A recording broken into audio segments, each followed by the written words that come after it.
그 시작 자체를, 예를 들어서, 가정주부만 해서 나는 뭘 해도 일 못해라고 하는 방법이 없고, 일을 안 하려고 오는 게 문제예요. 그래서, 그런 부분에 대해서, 그러니까 경우의 수에 대해서. 타이타이 생활 누리려고 와가지고 절대 그런 훌륭한 어머니가 있을까요? 이러면서.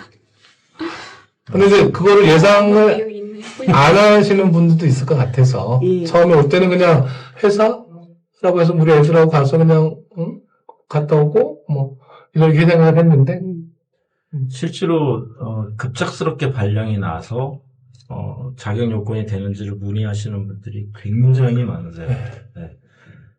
특히 이제 나올 때 2.5년만을 부임 기간으로 해서 오는 업체들의 경우는 굉장히 민감한 상황이 될 수밖에 없고요.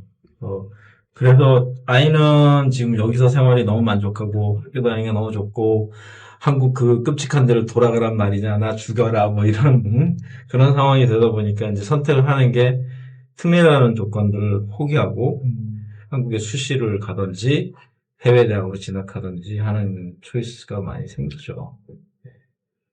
일단, 준비 사항 들어가기 전에, 죄송합니다. 번거로 오시겠지만, 제가 말씀드린 거는, 그냥 이제 출발하는, 이제 엄마하고 아빠하고 출발하는 단계에서, 이제 한국에서 발령받기 전이라든가, 그럴 경우에, 우리 아이를 3년 특례로 뭔가, 우리 이제 중국 얘기 많이 되는 거니까, 그랬을 경우에, 경우수로 한번, 이제, 얘기를 했으면 하는 취지고요. 그 다음에, 아이도 좀 명쾌하지 않은 게, 또, 부모, 이런 부분을 조금 한 번만 더, 가능하시면은, 이 부모님 조건에 해당되는 건가요, 그게? 예, 부모님. 네, 그거를 한번 다시 이제 시작하는 과정에서, 부모, 이 부분하고, 그걸 부모라고 가면 자꾸 이상해진다. 보호자, 배우자를 가요. 보호자, 배우자. 보호자가 직업을 갖고 나오시는 분들. 배우자는 그거에 이제, 동승해서 같이 나오시는 분. 동반자가 되는 거거든요. 보호자, 배우자 이렇게 보여요. 그게 아빠냐 엄마냐가 문제가 아니고요. 보호자가 엄마가 되느냐 아빠가 되느냐의 문제인 거죠. 메인이 아빠냐 엄마냐의 차이예요.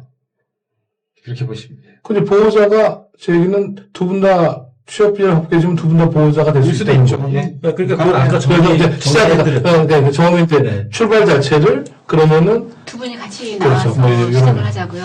그러니까 이제 그런, 리스트는 거의 없어요. 그렇죠. 불가능한 거죠. 왜냐하면 회사에 발령 나시는 분이 어머님이 되게 계시다가 그렇죠. 그래 나도 그럼 중국에 취직할래. 그렇게 하기는 오셔서 일단 언어도 안 되시고요. 이제 학교 선생님은 가능할 수 있겠죠. 네. 이제 딱 맞춰가지고 중국에 이제 딱 해서 이제 북경 한국국제학교 선생님으로 오시면서 이제 아빠는 여기 주재원으로 오시는 그런 경우는 있을 수 그러니까 있겠죠. 지금 제가 지금 드린 의문을 우리가 다시 한번 얘기해가지고 이게 올라가면 쓸데없는 얘기가 될까요? 저는 이제 제가 당사자가 아니다 보니까 정말 출발점이 다른 얘기인데, 그러니까 우리 주변에 보니까 이게 보호자가 자기 요건이 안 돼서 1년이 되는 경우가 있더라. 근데 좀 말씀하신 부분들은 굉장히 정말 예외적인 케이스라서 정말 예외적인 케이스일 것 같아요. 알겠습니다. 그러면은 이거는 너무 안 해도 고성님들 말씀하시니까 넘어갈까요? 네, 알겠습니다. 그러면 자, 이렇게 하죠, 그러면 이런 경우가 있다. 주변에 이 정도로 해서 넘어가는 게 맞나? 네. 알겠습니다. 다시 시작해서 그러면 자, 그러면 이제 그거를 하나 더 할까? 그냥 만약에 중3을 마친 자녀는 이제 중3이 끝났는데 이제 보험국에 발령이 났다. 그럼 이제 어떻게 할 거냐? 이제 특례 자격을 만들기 위해서 해요. 부모님이 할 수 있는 일이 뭐가 있을까? 그런 것들에 관한 얘기. 그거 필요하지 않을까? 그러면 이제 정의하면 일단 중3 가정은 2년이 됐든 3년이 됐든 4년이 됐든 중3 가정까지 마쳤는데 보호자께서 들어가게 되었다. 그랬을 경우에 이 특례에 관련된 지속성 여부 이 부분에서 좀 간단하게 어떠세요? 제일 안 좋은 케이스가 이제 3년인데 중1, 2, 3 딱 하고 한국 가는 경우가 제일 안 좋은 케이스. 최악의 경우. 그럼 이제 그 얘기를 한번 하죠, 뭐, 우리가. 예? 뭐, 일단, 그, 보호자가 1년 만에 가시는 건 방법이 없는 거고. 네. 현재 그런 좀. 방법이 있나요? 중3까지. 그런 경우는, 여자아이 같은 경우는, 제가 조금 전에 말씀드렸듯이, 고려대 같은 경우는 아빠와 2분의 1이니까, 3년 특례로 넣을 수가 있습니다. 고려대는. 그리고 여자애 같은 경우는 이화여대도 넣을 수가 있습니다. 왜냐하면 이화여대는 아빠의 자격 관계없이 6년 있고, 자, 네, 알겠습니다. 자, 그러면은, 몇년 통해야 자, 그거는 자, 편이 다시 시작하겠습니다. 그러면 이제, 우리 네 번째, 특례 입학을 위한 자격 조건에서요, 준비사항 넘어가려고 했는데, 그 전에, 자, 우리가 1, 2, 3, 중 1, 2, 3을 마쳤는데, 그, 보호자의 신변에, 변화가 생겨서 한국으로 들어가게 되었다. 라고 했을 때, 이 1, 2, 3학년을 마친 학생이 특례에 가능 여부에 대해서 한 말씀 나눠보도록 하겠습니다. 이 부분에 대해서 우리 임봉환 선생님께서 먼저 한 말씀 해주시죠. 이런 경우와 그다음에 뭔가 그 다른 무슨 방법이 있는지. 이제 중학교 3학년을 마치고, 그러니까 9학년을 마치고, 한국에 이제 아버지까지, 그러니까 보호자가 한국에 발령을 받았을 때, 사실은 이제 정상적으로 온 가족이 한국으로 이제 다시 복귀를 하시면 특례 자격이 되지 않습니다. 그런데 이 부분들에 대해서 부모님들이 상당히 이제 고민을 많이 하셔요. 어떻게든 특례 자격을 어떻게 취득할 수 없을까라는 생각을 많이 하시게 되는데, 그때 할 수 있는 방법은, 일부 대학들은 사실은 뭐가 없냐면, 상사주재원, 그 다음에 또 기타 재직민, 또 뭐 현지, 법인 근무자, 뭐 이런 것들이 이제 해당되지 않는 경우에는 부모님이, 어머님이 사실 이제 배우자가 직업을 취득을 하시고, 1년 정도 더 해외에서 근무를 하시고, 그때 아버지는 6개월 정도 한국에 있는 회사를 휴직하시고 계시면 실질적으로 고일 과정을 마치고 정상적으로 한국에 들어갈 수 있는데요. 이때 여기 고일 과정이라는 건 학교 개학하는 시기부터, 학기 시작하는 날부터 학기가 완전 학년이 끝나는 날까지를 기준으로 합니다. 그 기간 안에만 맞추셔서 그런 것들을 하시면 가능하기도 할 수 있습니다. 네. 좀 다른 의견 있으시면. 조금 어려운 방법일 수도 있겠네요. 이제 특례라는 조건하고는 좀 별개의 문제이겠지만요.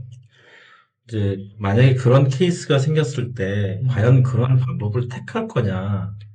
아빠가 6개월 동안 휴직을 하고 또 엄마와 얘는 여기서 살고 있고 그게 정말 정상적인 방법인가. 그리고 만약 그렇게 해서 특례 자격을 얻었는데 그러면 대학을 어디까지 갈 거냐. 근데 저는 좀 다른 생각이요. 오늘은 우리 이제 경우의 수만 이제 말씀해주고 그다음에 선택은 들으시는 분들이 하시면 되지 않을까. 근데 우리는 불법은 빼고 얘기하면 될 것 같아. 이런 방법 그래서, 네. 자체가 네. 그러니까 선생님 말씀이 틀렸다 이런 말씀이 아니라 가장 극단적인 방법을 우리가 제시할 필요가 있는가에 대해서는 저는 좀 제시가 아니고요. 꼭 아이를 우리는 특례를 내기 위해서. 경우의 수만 얘기를 하자는 거죠. 이게 들으시는 분들 또한 아까 초대 저희가 말씀드렸듯이 저희가 여기서 논문수작 모임 사회가 아니니까 중국이라고 하는 곳이 워낙 이 스펙트럼이 넓다 보니까 뭐 19세기부터 22세기까지 제가 보기엔 존재하는 것 같아요. 근데 그렇게 만약에 했을 때 특례 자격이 인정이 되면 그렇게 하고자 하는 부모님도 계실 수도 있을 것 같아요. 근데 그거는 이제 이것 또한 인터를 보내니 로컬을 보내니 이것 또한 선택인 것 같아요. 근데 저희들은 보니까 이러이러한 경우가 있었습니다.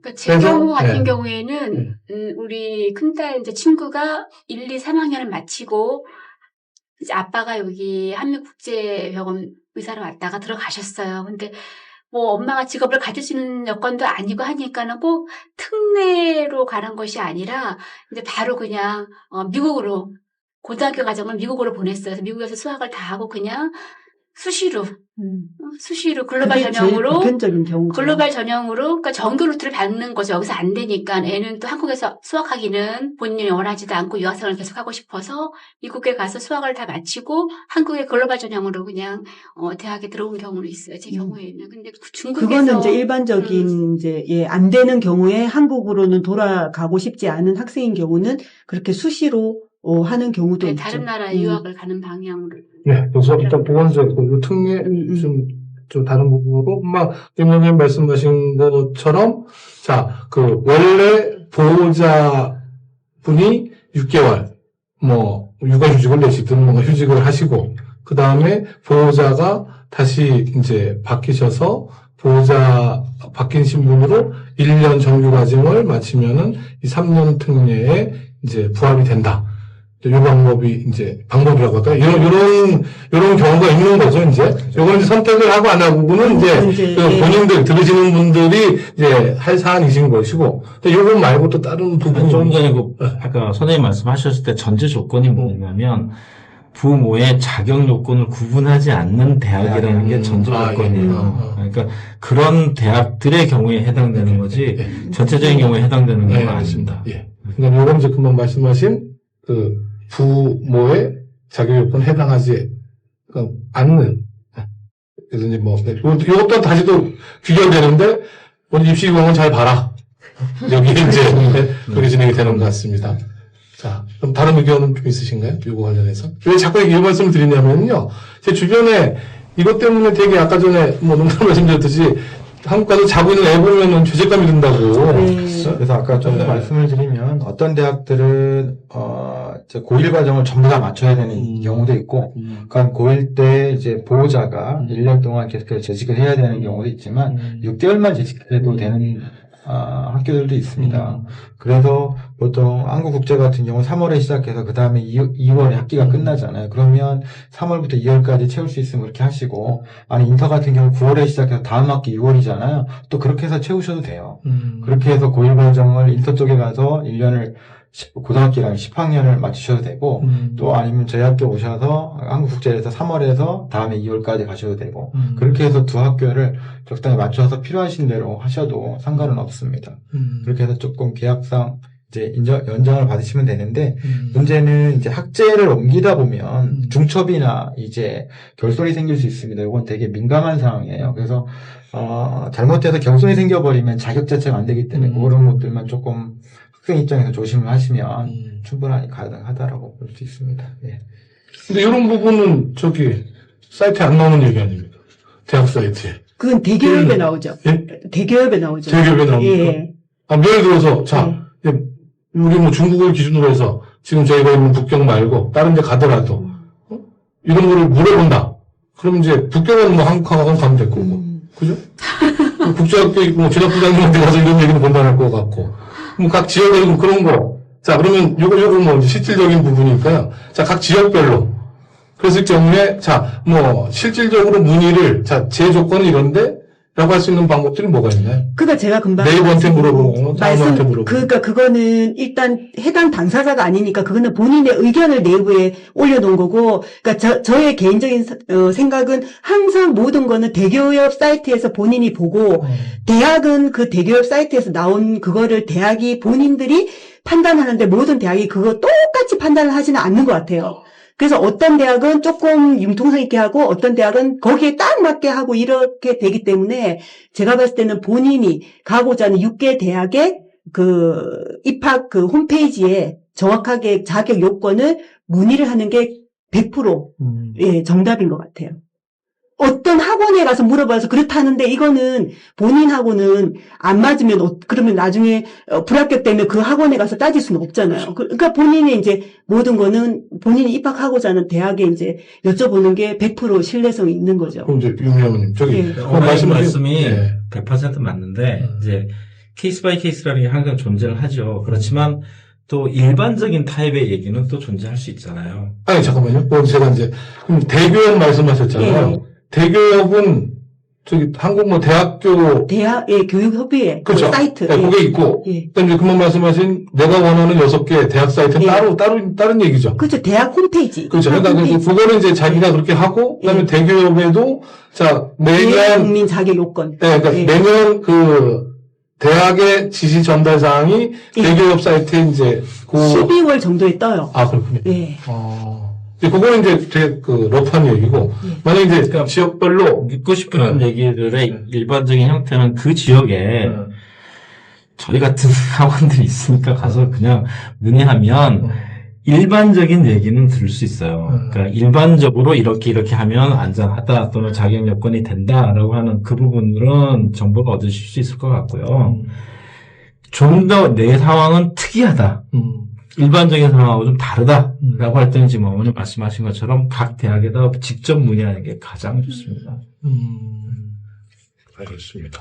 그 다음에 또 하나 더 말씀을 드리면, 이제 어머님께서 알아두셔야 되는 거, 제가 이제 그 학생들 지도하면서 느꼈던 건 뭐냐면, 이제 학생들 입장에서 보면, 이제 부모님들이 이제 해외 나와서 공부를 시키면서, 이제 보통 한 학년 정도를 낮추셔요.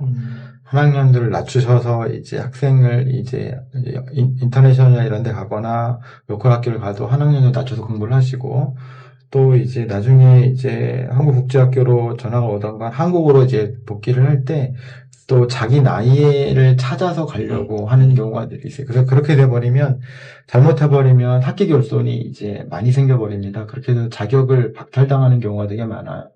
그래서 그런 일이 생기지 않도록 학기가 결손되지 않도록. 그러니까 학교가 중첩되는 건 어쩔 수 없는 건 중첩이 더 낫거든요. 결손보다는 중첩이 낫습니다. 그래서 되도록이면 결손이 나지 않도록 학생들을 전학시키고 그 다음에 다시 이제 이렇게 하는 것들이 훨씬 옳지 않을까라는 생각이 듭니다. 부모님들 다시 한번 정리하겠습니다. 제가 드린 말씀, 우리 이제 뭐 미국 다른 데 빼고 우리 중국도 빼자고요. 북경에서 자, 그 특례 관련해서 문의사항이 좀 있다. 그럼 이제 그 직접 담당하는 학원 이외에 예를 들어서 어디에 뭐 문의를 좀 하면은 그래도 뭐 최종 답안은 아니지만 그 학교 관련해서는 답변을 좀 준다. 뭐 이런 데가 있나요? 뭐 교민 모임이라든가 그 사이트라든가 뭐 이런 그런 거 따로 없나요? 그거는 없죠. 없습니다. 금방 말씀드렸듯이 뭐는 보편적인 경우는 본인이 아니 대학을 서울대 하고 싶습니다가 아니라 자 뭐 예를 들어서 자 우리 가는데요 3년 특례 내지는 이렇게 뭐 생각을 하고 있는데 이런 부분에 대해서 궁금합니다. 그럼 뭐 여기는 없습니다. 없습니까? 네. 그런 전화를 제가 받습니다. 예, 알겠습니다. 그러면 이제 북경에서 한국학원 전화주시기 바랍니다. 자 일단 그 자격 조건 이런 뭐 정도로 할까요? 네. 자 그리고 그 특례 관련해서 준비사항 요것도 한번 뭐 다시 중복되는 부분은 있는데 그 12년 특례, 3년 특례 간단하게 뭐 준비사항 요거는 뭐 중복된 것 같지만 그래도 한번 마무리하는 차원에서 요거 우리 그 김원장님께서 한 말씀 해주시죠. 준비사항 뭐 마음 준비부터 시작해서 뭐 전반적인 거 괜찮은 것 같습니다. 12년 전교육 과정은 사실 학생들의 입장에서 본인이 전교육 과정 되겠다고 한 친구는 없죠. 있다 보니 그렇게 된 거고, 살다 보니 12년이라고 얘기를 하는 케이스가 대부분이라, 그리고 12년의 경우는 학부모님에 관련된 서류를 제출하지 않아요. 그러니까 학생 관련 서류만 제출하기 때문에 실제로 특별히 무엇을 준비할 만한 부분들은 없고, 오히려 이제 학생이 대학에 진학해서 또는 대학을 진학하기 위한 그런 준비들만이 좀 필요할 것 같고요. 3년의 경우는 사실 학생들은 열심히 공부하고 자기 성적 관리하고 준비하는 것들이 대부분일 것 같고 오히려 부모님들이 관련 서류를 더 철저하게 준비하시는 게 중요한 문제인데 실제로 3년 특례의 경우 대학에서 제출하는 서류들이 각양각색인 경우가 참 많이 있어요. 특히 이제 우리 중국의 경우에 있어서는 자영업을 하시는 경우 영업직조 이런 거는 참 괜찮은데 현지 취업을 하시는 경우에 예를 들면 법인세를 증명을 떼어와라 라는 그런 학교가 있는 경우에는 회장님, 사장님이 뭐 이렇게 해주는 그걸 가지고 가야 돼요. 근데 일개 직원이 그렇죠. 예, 그거 안 되는 일들이 되게 많은데 한국에서는 왜 그게 안 되냐라고 얘기하는 거 꽤 많죠. 그것 때문에 피해를 보시는 분들도 되게 많아요. 그래서 그런 부분들을 좀 아까 말씀하신 것처럼 입시 요강을 잘 살펴서 이 대학에는 무슨 서류들이 들어가는지를 꼼꼼하게 좀 챙기시면 좋을 것 같아요.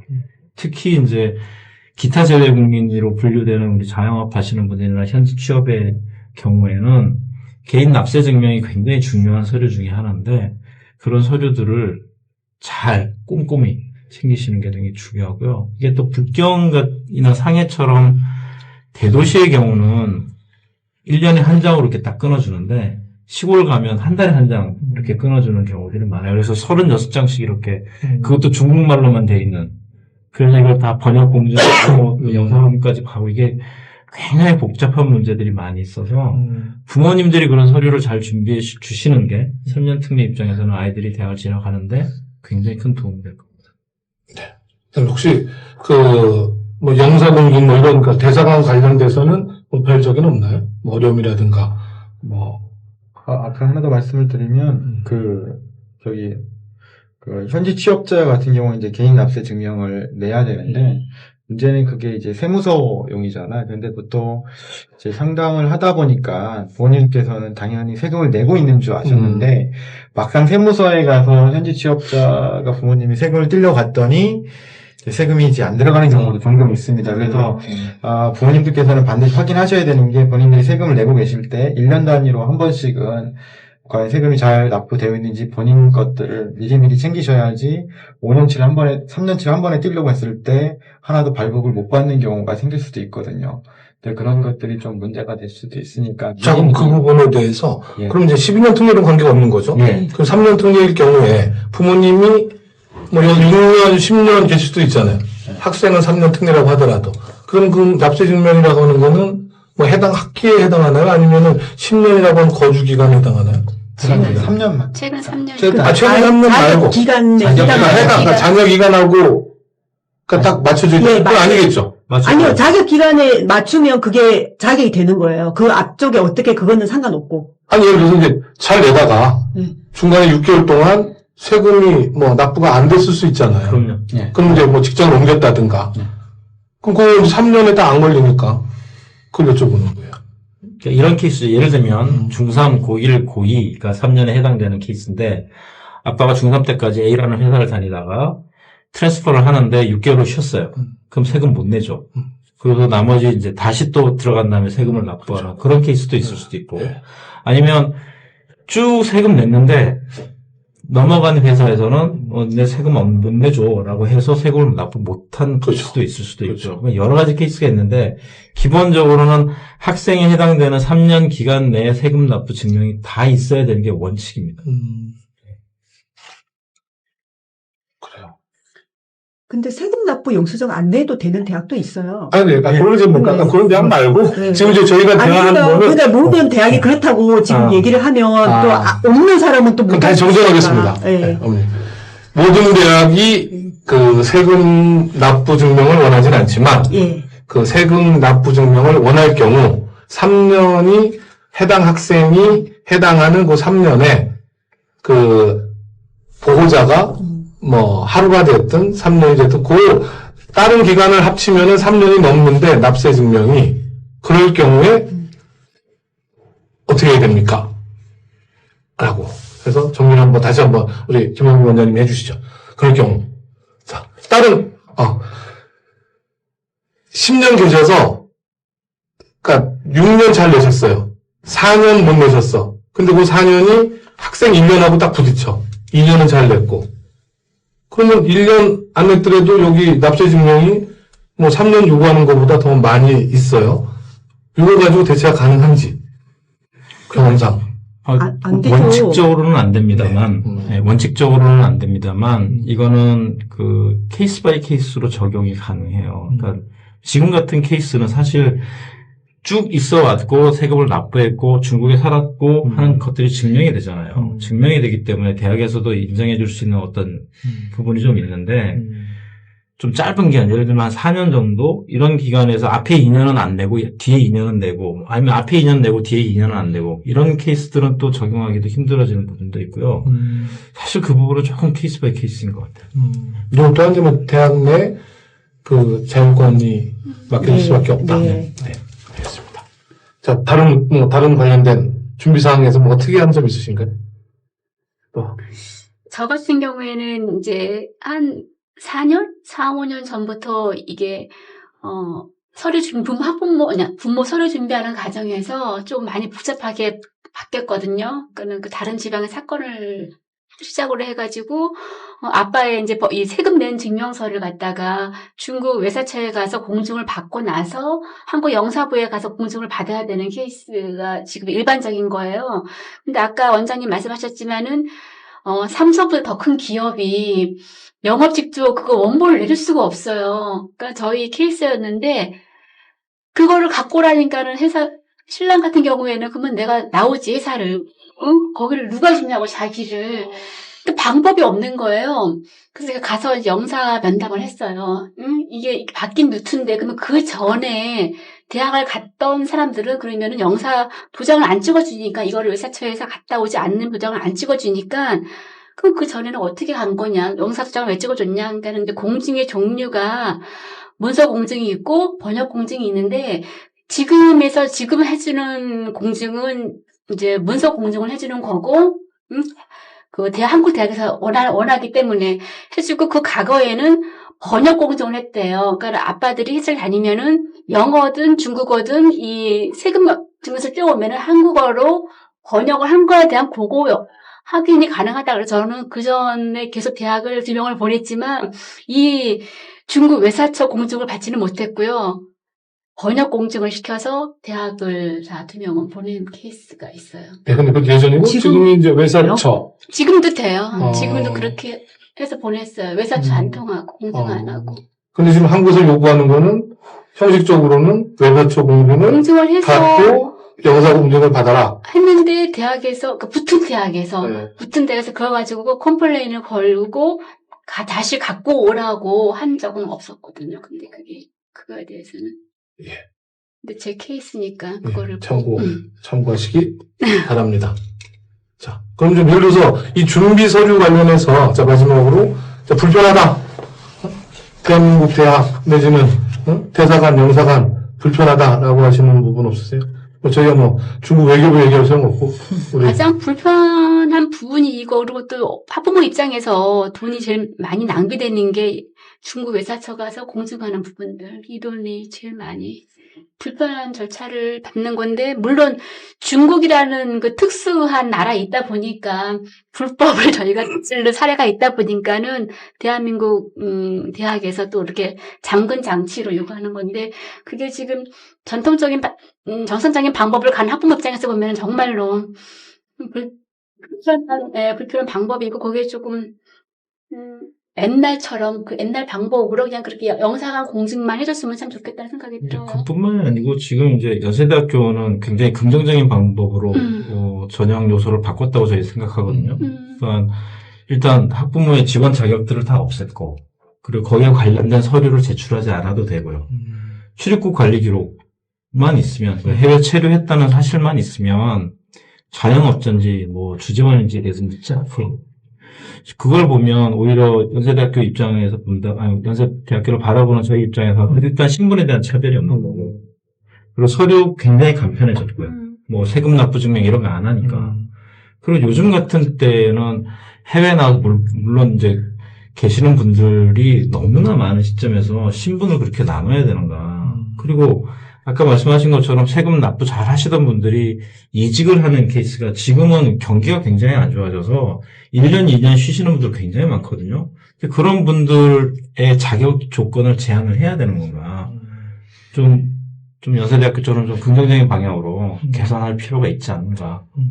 그런 생각이 좀 있어요. 근데 저는 그거 보면 특례법에 대한 정형 취지 입장에서 보면, 왜냐면 해외에 나가서 이제 일을 하셔야 되는 분들에 대한 것들에 대한 보호 장치로 쓸 수 있다라고 볼 수도 있어요. 왜냐하면 그것이 해외에 나와 일하지 않고 그냥 유학 와서 그냥 계신 분들한테도 그런 혜택을 주는 것들에 대해서는 사실은 좀 문제가 있거든요. 그런 분들에 대해서. 그래서 제가 봤을 때는 해외 취업 때문에 해외에 나와서 이제 일을 하셔야 되는 분들의 그 가족들, 또 그 자녀들이 한국에 있는 학생들과 동등한 교육을 받을 수 없기 때문에 만든 취지이기 때문에 그런 것들에 대한 것들은 또 대학들에서 일부 대학들은 그 의미를 충분히 계속해서 기본 취지의 입장에서 있기 때문에 바꾸지 못하고 있는 건 아닌가라는 생각도 들긴 합니다.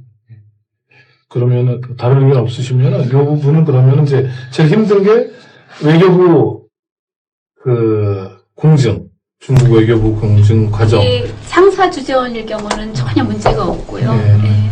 현지 법인 네.